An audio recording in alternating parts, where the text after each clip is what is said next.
block lettering, which is really kind of where the sport industry at least started when it was getting fancy.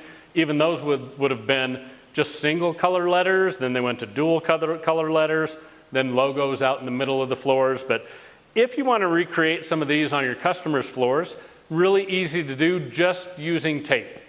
So first we created the outline for the blue. When that was dry, then we just taped along the inside of the blue to create, again, the stencil for just the yellow. And that way, the other plus there is you've got paint next to paint instead of a bleed line and paint over paint. So we had talked about having issues with those shoulders and exposing those when you abrade them. We're not going to have any of that problem here.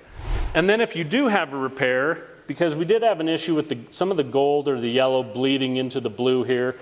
And so we scraped those away, got rid of that extra paint, and then when you do make your repair with the blue, we had taped off on both sides, and we're making sure to feather, you know, with the grain of the wood in the same direction as the flooring, instead of just following the direction of the design. And what that helps is it just helps the repair blend in a little better. Then we also took a maroon pad and just abraded those out just to take care of any edges, make everything nice and smooth, and hide our repair completely within there. And then one last thing when you're working with any of the paints is, you know, whenever we're abrading, and sometimes we'll want to do that for smoothness, sometimes if it's Court Lines paint, we have to do it for adhesion.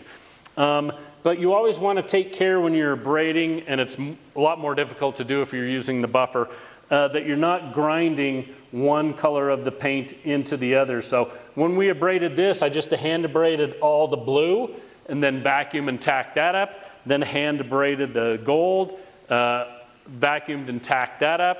That way I wasn't spreading that color dust out into one of my other colors, getting that stuff stuck in there, because it's real difficult to do that.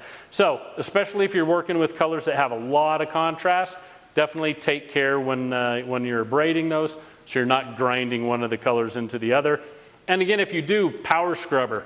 That is by far the best way to try to clean those colors up.